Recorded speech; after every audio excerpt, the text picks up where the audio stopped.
మీరు చూస్తుంది ముందరకు 9 news channel. Please do watch. పదోన్నతులు వెంటనే కల్పించాలి. పదోన్నతులు వెంటనే కల్పించాలి. ఈ రోజు జరుగుతున్న సామూహిక నిరాహార దీక్షలను జయప్రదం చేస్తాం. రాష్ట్ర ప్రభుత్వం వెంటనే స్పందించాలి. రాష్ట్ర ప్రభుత్వం వెంటనే స్పందించాలి.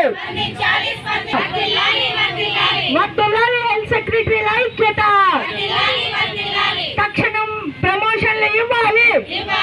హెల్త్ సెక్రటరీల అసోసియేషన్ ప్రెసిడెంట్ మాట్లాడుతున్నాను. నా పేరు సుభాషిణి అండి.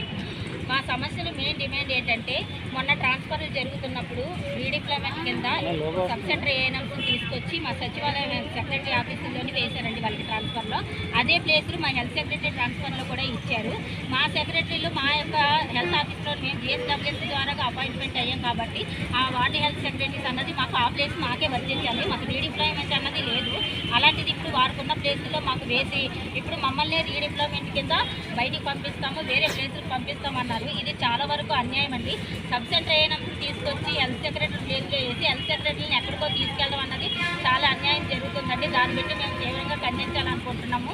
రెండోది మా ప్రమోషన్లు అండి, సంవత్సరం అవుతుందండి. స్టేట్ నుంచి అయితే మాకు జీవో వచ్చింది ఇచ్చేయమని. అనేక జిల్లాలు అయ్యాయి కానీ ఒక 4 జిల్లాలు మాత్రం అవ్వలేదు.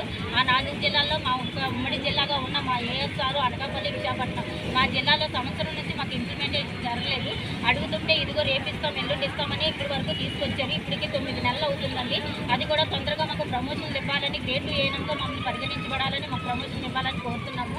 మూడవది, ఏఎన్ఎం ట్రైనింగ్ అయిన వాళ్ళకి జనరల్ నర్సింగ్ ట్రైనింగ్ అవ్వాలని అవకాశం కల్పించారండి. వాళ్ళకి పదోన్నతులు ట్రైనింగ్ అయిన తర్వాత పదోన్నతులు కల్పిస్తామన్నారు. అది కూడా ఆలస్యం చేస్తున్నారు. అది కూడా చేయలేదు. అది కూడా కల్పించాలని మేము అదొక డిమాండ్గా కోరుకుంటున్నామండి. మరి ముఖ్యంగా మాకేంటంటే జిఎస్డబ్ల్యూఎస్ వర్క్లో